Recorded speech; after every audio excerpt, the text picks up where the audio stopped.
this tutorial I'm going to talk about how to use Vital for making these types of physical modeling sounds. And of course, physical modeling is sort of a buzzword because, you know, it's not really physical modeling. We're not modeling any real analog sound sources, but we're just applying tons of feedback to a signal that was generated in a synthesizer for fun.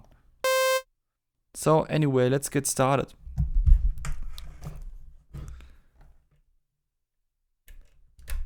My headphone has unplugged itself. So well, we're starting from a simple saw wave. No phase randomization, all pretty simple. And we are applying our first filter to this.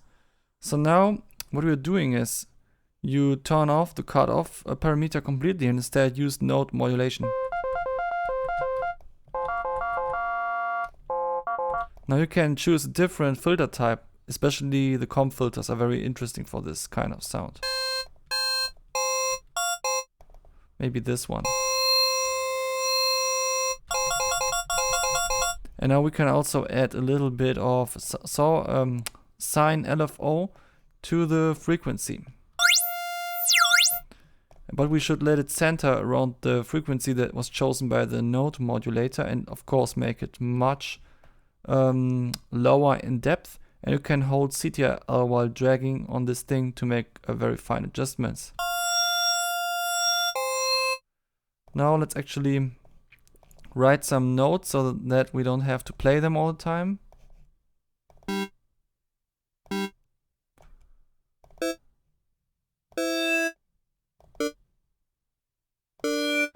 And we make it also just having one voice and a legato so that we can do slides with overlaps.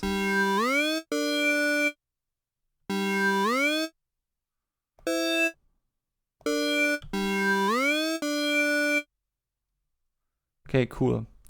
Now, a little bit slower. Okay, cool. That we can work with that. Now we can actually tweak it.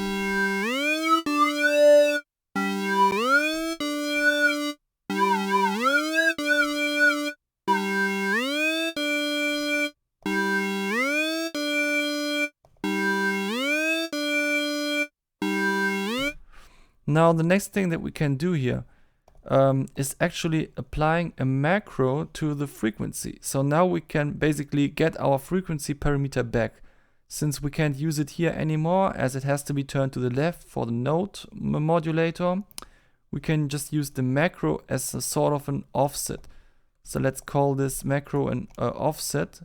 Wait, wasn't there a feature to rename it? Yes, offset. So this is not really a modulator, this is an offset. And we can now put in different numbers in here, like -12 for an octave down.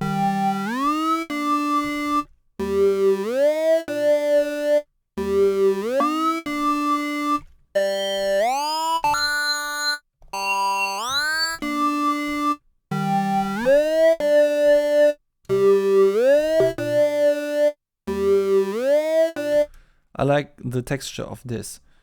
Now, the next thing is we're just searching for more filters that could like give us an interesting sound in the long run. And one of them is in the FX section, the flanger, where you can also just put the center to the start and apply the note trick.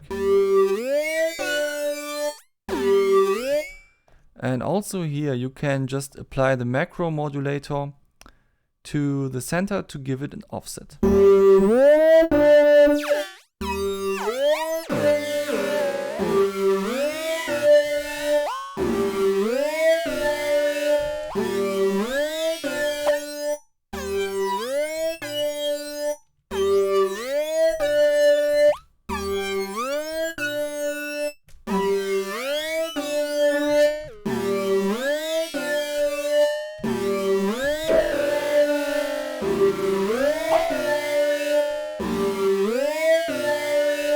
Now the next trick that I want to show you is actually turning off the feedback.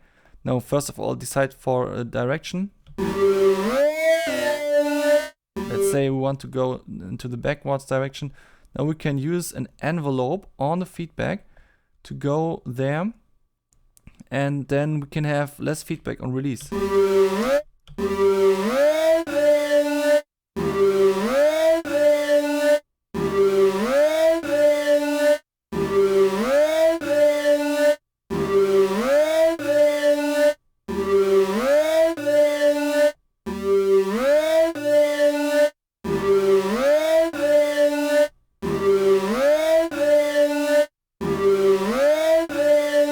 And that's pretty cool, because then we can use high feedback values in all of the effects, but we still get a tight ending of the sound. We can also do the same with the resonance here, if we want to.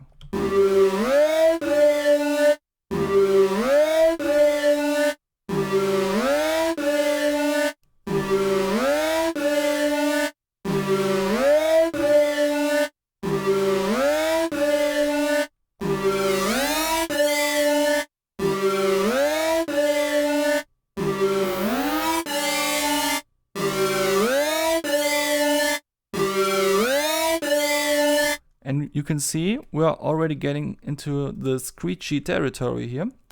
Now the next one that you can try is the phaser, which usually makes things a little bit softer when you do this technique on it.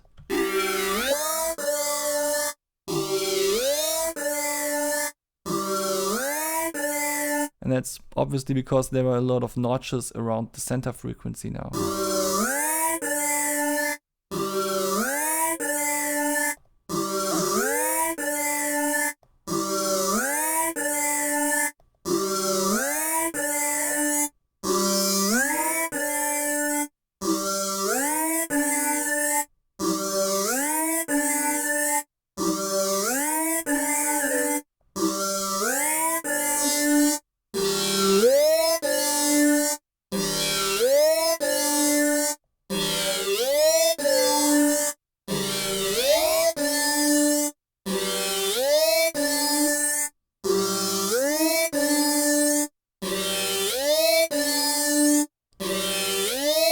Now, since flanger and phaser already have an LFO attached inside of them, you don't have to use this LFO for it. But you could also just assign the LFO to the center if you want to use a more complex shape than a sine wave in the long run, which could make sense. You know, since you can just browse the preset browser or just make your own curve here. But I won't do that now because it's like not the main point of this video. And then you can use the chorus effect just to get a little bit thicker. Also apply this technique here for the mix maybe.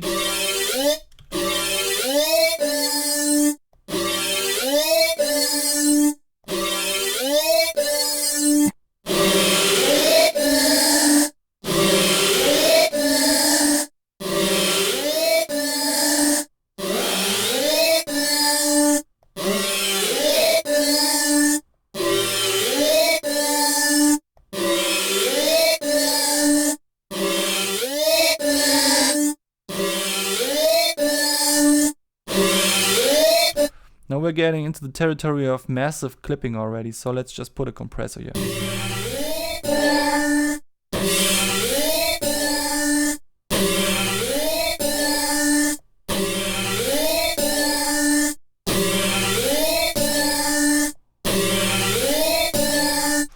Now we can maybe just also put a reverb between the sound.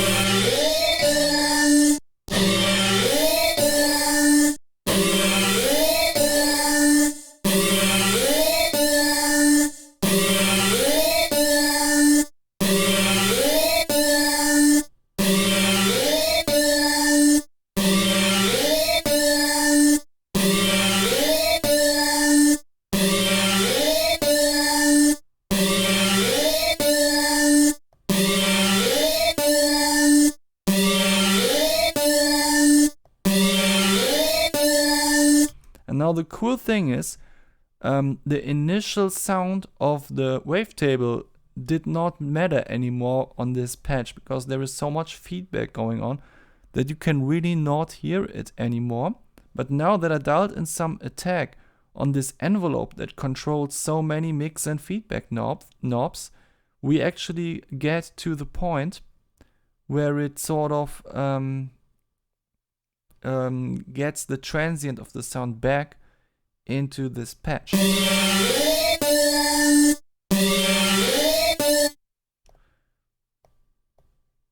Now you could actually define the transient.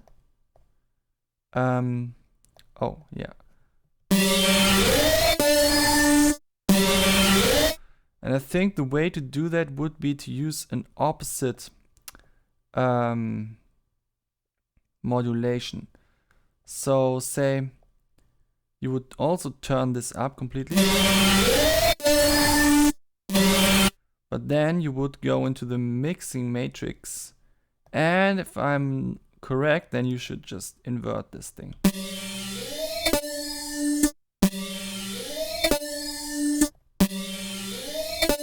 Of course, in case of soft clip, turning it down completely will just, you know, make the sound way too quiet.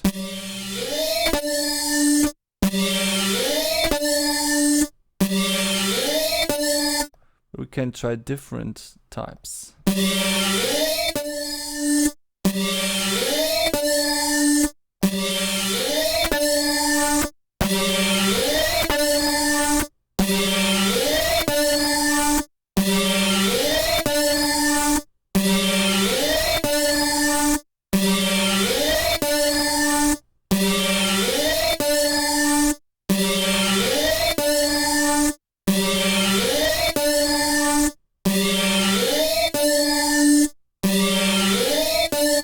Now we can do the same with the mix control. Also remapped to reverse to make sure that we really only get the distortion on the transient.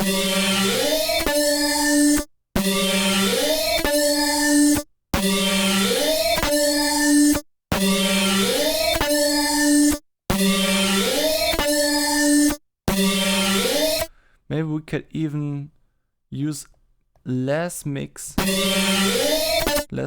modulation, so that we still have a little bit of reverb going on here. Or actually that was the chorus, lol.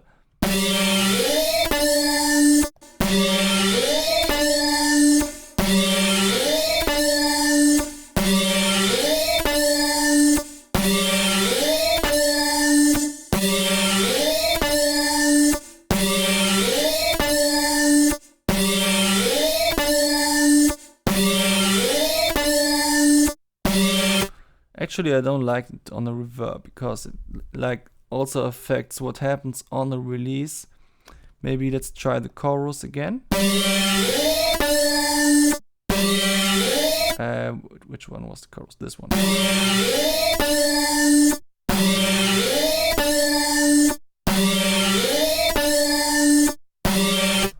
Okay, cool. Now I guess we have a nice little screechy sound in here.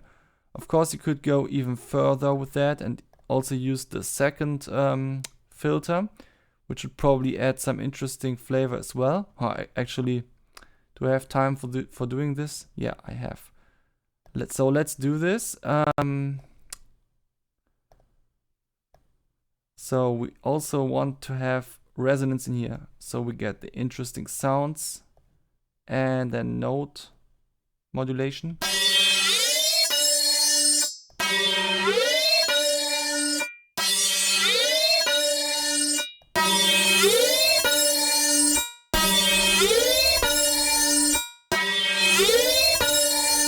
Now the interesting bit is, of course, when you try to put it somewhere different in the signal chain.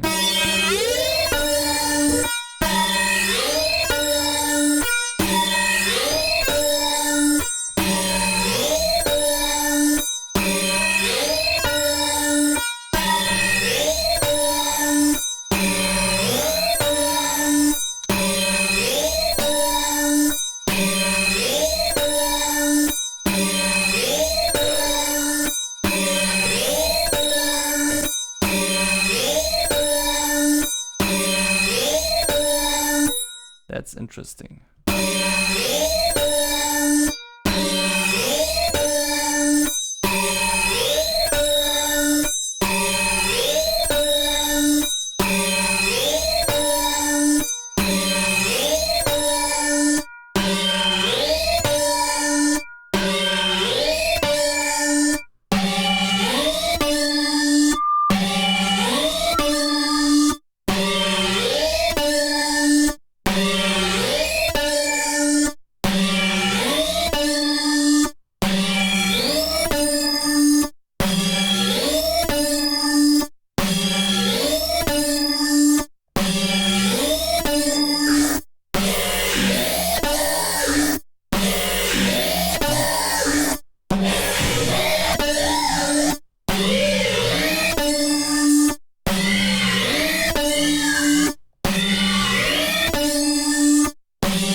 Okay, I would say that now we have a really interesting screech physical modeling sound.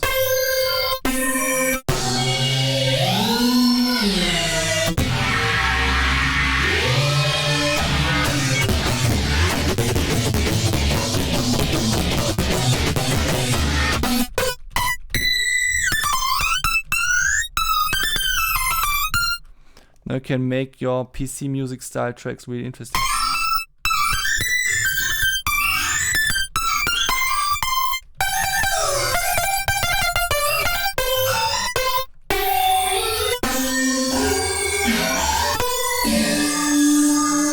Sounds a bit like when the specimen appear in Spooky's House of Jump Scares or Spooky's Jump Scare House or whatever they renamed it. Some of these specimens have a different similar sound, I mean. So yeah, that was my nice tutorial. I hope you like it. Please like and subscribe if you want more content like this, and also please like and subscribe if you like programming VST content, because I also do that, by the way. So, goodbye.